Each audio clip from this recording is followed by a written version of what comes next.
말씀 위해서 잠시 기도하시겠습니다. 땅과 하늘을 창조하시고 계시는 우리 주 하나님, 우리는 때때로 이 땅의 불의함과 황무함을 보면서 때로는 울기도 하고 화가 나기도 하고 지치기도 합니다. 그러나 육의 양식을 매일 우리에게 먹이시듯 살아계신 하나님의 말씀으로 오늘 다시 우리가 힘을 얻고 위로를 얻고 다시 살아있는 종교생활을 하고자 이 자리에 모였습니다. 주님, 오늘도 우리를 말씀으로 먹여주시옵소서. 부족한 우리를 긍휼히 여기시고 우리와 함께하여 주시옵소서. 부족한 종의 모습은 가리시되 오직 주님의 영광만이 이 자리에 가득하게 하옵소서. 우리의 친구, 우리의 선생, 우리의 구원자, 우리의 주님 되시는 예수 그리스도의 이름으로 기도드립니다. 아멘. 어느덧 마지막이라네요. 세상에는 모든 것이 시작과 끝이 있습니다. 세상에 영원한 건 없죠. 영원할 것 같은 연인과의 사랑도 끝이 있습니다. 세상에 영원한 건 하나님밖에 없습니다. 인간의 실존은 그래서 굉장히 불안합니다. 그러기에 지금껏 불완전한 우리들이 이렇게 은혜롭게 지내온 것은 하나님의 은혜라고밖에 고백할 수 없습니다. 이곳에서 저가 온 지가 딱 한 3년이 된 것 같아요. 이곳에서 여러분과 함께한 모든 시간, 모든 활동, 모든 기도들, 이 모든 것이 하나님의 은혜임을 고백합니다. 다시 생각해보면 하나님께서 저를 이 자리에 보내주신 것이 정말 큰 하나님의 은혜였던 것 같습니다. 지난주에는 이제 새학기 되기 전에 오리엔테이션을 했는데요. 저도 나름 이제 또 THM 들어가니까 새 학생 신분으로 오리엔테이션에 참석했습니다. 근데 이제 다시 보니까 제가 그냥 시니어도 아니더라고요. 슈퍼 시니어가 돼 있어요. 왜냐하면 벌써 3년짜리 졸업을 했으니까요. 슈퍼 시니어가 돼 있습니다.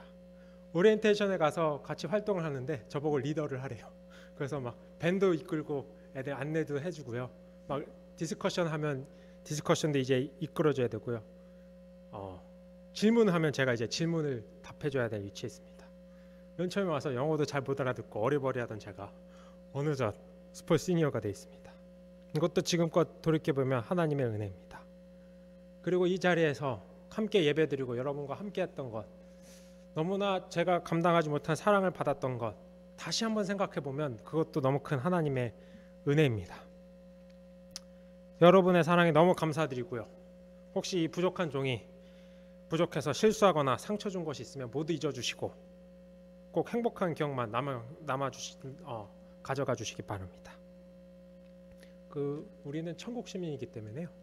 어차피 다시 꼭 볼 거예요. 지난 여름이죠. 올 여름 저는 하나님의 은혜로 오랜만에 고향 땅, 한국 땅을 방문하게 되었습니다. 이것도 하나님의 은혜입니다. 덕분에 가족들과 또 친구들과 좋은 시간 함께 보낼 수 있었습니다. 그런데 3년 동안 집을 못 가다 처음 집을 간 건데요. 오랜만에 집을 가면 어떤 기분이 드시던가요? 여러분도 이민 생활을 해보셔서 알 거지만 오랜만에 한국 땅을 가게 되면 기대, 설렘, 두려움, 오만 가지 생각이 다 교차합니다. 내가 살았던 곳은 얼마나 바뀌었을까? 내가 집 앞에 맛있는 돈가스 집이 있었는데 그 집 맛이 없어졌으면 어떡하지? 그 집이 아예 없어졌으면 어떡하지? 그 많던 친구들이 있었는데 이제 오랜만에 봐서 서먹서먹해졌으면 어떡하지? 별의별 생각이 다 듭니다. 근데 생각보다 막상 다쳐서 해보니까요, 금세 적응이 되더라고요. 그럼에도 불구하고 가장 많이 바뀌었던 것이 하나 있습니다. 그건 뭐냐면 저의 친구들이었습니다. 특히 저랑 같이 신학교를 다녔던 신학교 친구들이 가장 많이 바뀌었던 것 같습니다.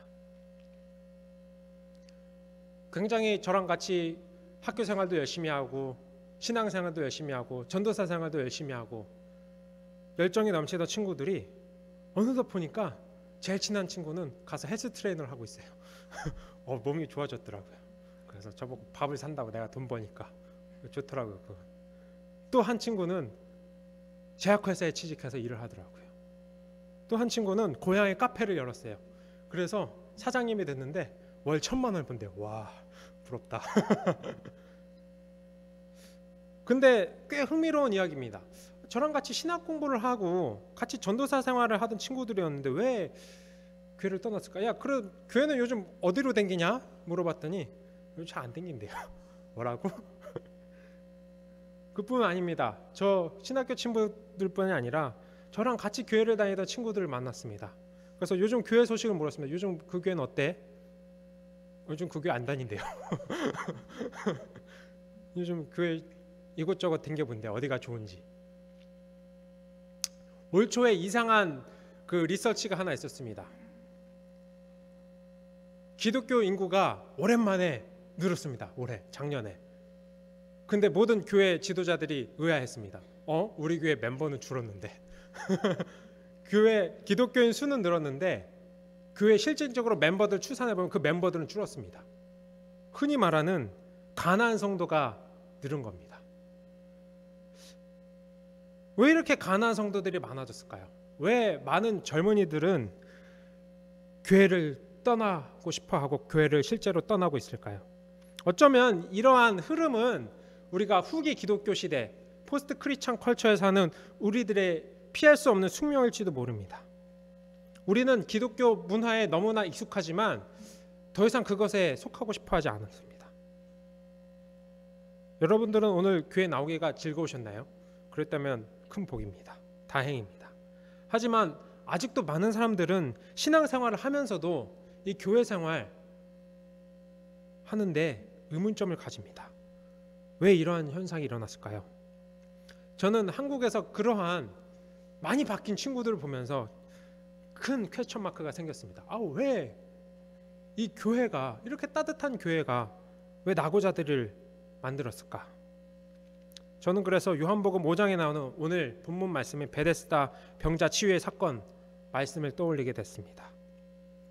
그래서 오늘 저는 이 말씀, 본문 말씀을 가지고 여러분과 은혜를 나눌까 합니다. 오늘 본문 말씀에서 예수님께서는 유대인의 명절을 맞아 예루살렘으로 오셨습니다. 당시에 이스라엘 사람들은 6월절이 되면 예루살렘으로 다 모여서 제사를 드리는 풍습이 있었습니다. 그리고 예루살렘으로 다 모이는 그런 명절이 됐기 때문에 예수님도 예루살렘으로 오셨습니다. 그리고 예수님은 아시다시피 이 갈릴리에서 활동하셨기 때문에 갈릴리 이 호수가 있는 이 지역은 예루살렘보다 저 북쪽에 있는 지역입니다.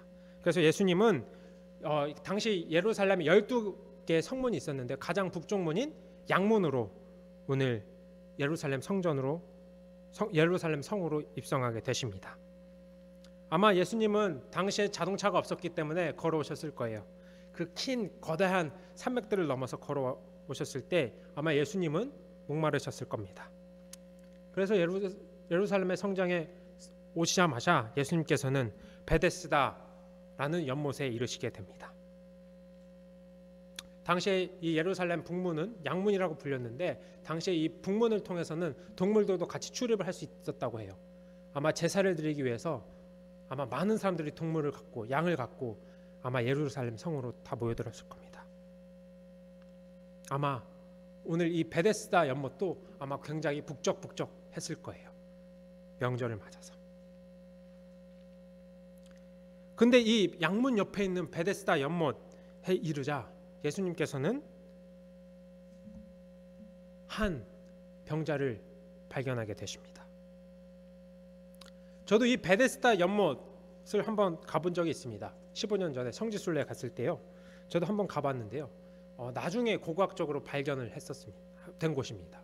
이 베데스다 연못은 가보시면 굉장히 지하, 좀 땅 내려가야 있습니다. 이 연못은 지하에 위치해 있었는데 저는 그때 중학생이었는데 당시 그 어린 마음에 가장 궁금했던 것이 아시다시피 이 이스라엘 주변은 되게 거의 다 사막 기후예요. 주변에 사막이 많고요, 광야가 많고요, 물이 별로 없습니다. 근데 보니까 베데스다 연못에는 물이 고여 있는 거예요. 물이 굉장히 맑고 고요합니다. 저는 어린 마음에 도대체 이 주변이 다 사막인데 이 물이 어디서 올까? 두리번 물이 어디서 오는지 한번 찾아봤던 기억이 납니다. 근데 나중에 알고 보니까 이 베데스다 연못은 간헐천이라고 해요. 간헐천이란 무슨 말이냐면 지하에서 물이 올라오는데 물이 항상 올라오는 것이 아니라 그때그때 가끔씩 올라온다는 거예요. 평상시엔 그래서 물이 고요하다가 일정 때가 되면 지하에서 물이 올라오는 거예요. 그래서 물이 움직이게 됩니다. 그래서 이 베데스다 연못에는 그 당시 예수님 당시에도 오랜 전설이 있었습니다. 이 연못에 물이 다시 올라올 때, 물이 다시 움직일 때 사실은 천사가 와서 그 물을 움직이는 거라고, 그 물을 동하는 거라고. 그래서 이 물이 맨 처음 동할 때 가장 먼저 들어가는 사람은 어떤 병을 갖고 있어도 그 병을 고침받을 수 있다는 그 전설이 있었습니다. 이 전설이 퍼지자 무슨 일이 일어났을까요? 당연히 전국 각지에서 몸이 불편한 사람, 각종 질병을 가진 사람들이 모여들었습니다. 근데 거기에 오늘 38년 된 그 오늘 이야기 주인공 38년 된 병자도 함께 있었습니다. 이 병자도 병이 낫고 싶어서 이곳에 왔는데 이 사람은 그곳에서 38년이나 기다려야 했습니다. 병이 낫고 싶었는데도요. 왜일까요? 어쩌면 이 사람은 주변에 돌봐줄 가족이나 친구가 없었던 것 같습니다.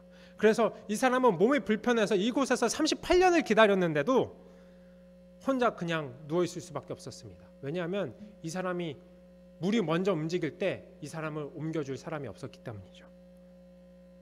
그래서 이 사람은 소원이 병이 낫는 것이었는데도 그 자리에 38년을 머물러야 했습니다. 그리고 예수님은 그 병자를 발견하시고 단번에 그 병자가 낫기를 원하는 걸 알게 되십니다. 오죽하면 그 자리에서 38년을 기다렸겠어요. 그래서 예수님께서는 그 병자에게 묻습니다. 내가 병이 낫고 싶으냐? 이 질문에 그 병자는 자신의 상황을 설명합니다.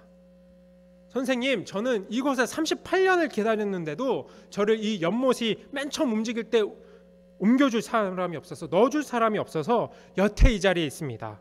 다른 사람들이 이미 물이 먼저 움직일 때 그 연못에 들어가서 많은 사람들은 이미 병을 고침받았습니다. 그런데 저는 그럴 수 없었어요. 이 병자는 38년을 노력했지만 그의 꿈을 이룰 수 없었습니다. 그 병자는 38년을 노력했는데도 낙오자가 되었습니다. 어쩌면 오늘 본문 말씀은 우리가 종교라는 틀 안에 구축해 놓은, 우리 종교라는 틀 안에 이미 깊숙하게 들어온 경쟁이라는 체제를 우리가 인식하지 못하는 것을 꼬집는 말씀이 아닐까 싶습니다.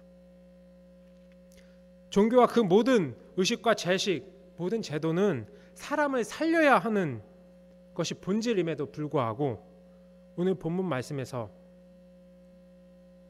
베데스다 연못에서 38년 된 병자는 오랜 시간 동안 낙오자가 되어 기다리고 있었습니다. 아이러니하게도 히브리 말로 베데스다라는 말은 은혜의 자리라는 의미를 가집니다.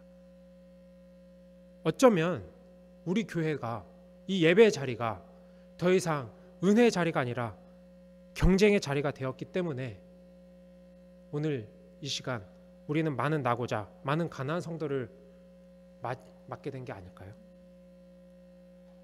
이 병자를 보고 예수님께서는 아주 간단하게 한마디 선포하십니다. 예수님께서는 긴 말 하지 않으셨습니다. 아가페 교회야, 네가 네 자리를 일고 드러나 걸어라. 어쩌면 더 이상 우리가 교회 가기가 싫어지고 교회가 떠나고 싶은 마음은 이미 이 자리가 경쟁의 자리가 되어서였기 때문은 아닐까요? 우리는 언제나 교회를 가면서 항상 비교를 합니다.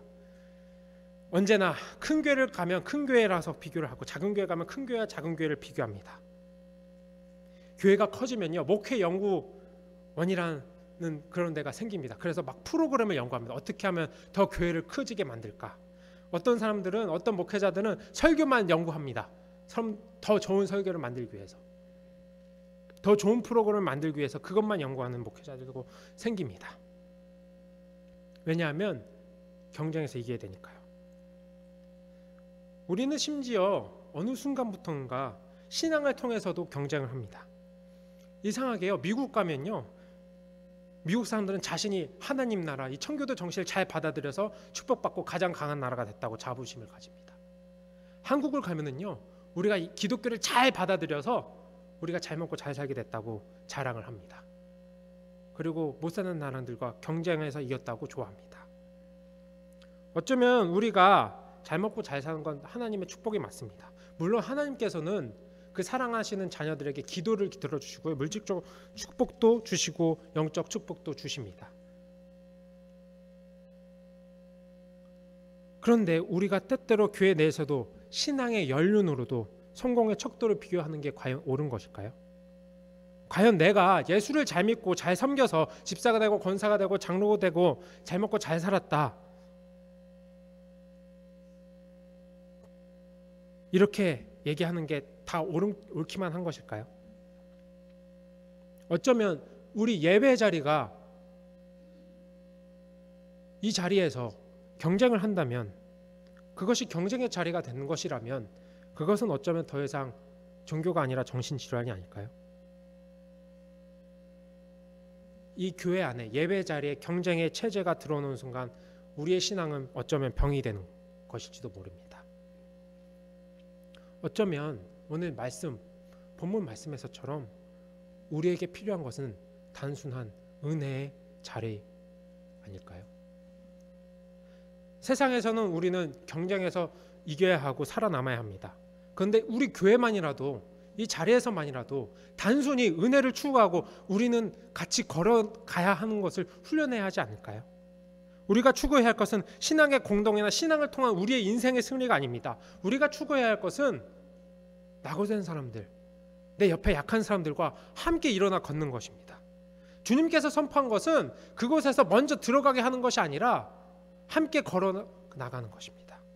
그냥 함께 걸어 나가는 겁니다. 아주 간단합니다. 우리가 필요한 것은 우리가 열심히 신앙생활에서 축복받는 게 아니라 주님의 은혜를 간절히 구하는 것, 그것이 만족한 것입니다. 우리는 주님의 은혜가 아니고서는 고침도 받을 수 없고요, 기적을 볼 수도 없고요, 인생을 살아갈 수도 없습니다. 교회에서만이라도 내 옆 친구와 함께 걷는 것이 옳습니다. 우리는 교회에서만이라도, 이 예배 공동체에서만이라도 옆 김 집사님과 비교 안 했으면 좋겠습니다. 옆 교회와 비교 안 했으면 좋겠습니다. 본질에 충실했으면 좋겠습니다. 지난주 우리 목사님께서 설교하신 대로 본질이 있는다면 그것은 그냥 죽은 껍데기에 불과하게 됩니다.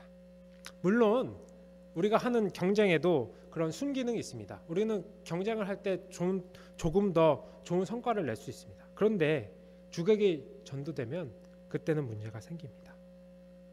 어쩌면 지금 이 시간 수많은 가난한 성도가 생기고 수많은 젊은이들이 교회를 외면하는 건 이미 우리 교회 안에, 이 시스템 안에 경쟁이라는 체제가 들어와 있기 때문 아닐까요? 어쩌면 우리만이라도 조금씩 주변을 천천히 돌아보면서 함께 걸어가는 연습을 해야 하지 않을까요? 우리는 한국이기 전에, 이민자이기 전에 모두 하나님 나라의 시민권자들입니다. 우리가 추구해야 할 것은 경쟁에서의 승리, 이웃 경쟁, 세속 체제와의 승리가 아닙니다. 우리가 추구해야 할 것은 하나님 나라를 꿈꾸는 겁니다. 하나님 나라는 함께 사는 세상, 약자들과 내 이웃과 함께 잘 되는 것입니다.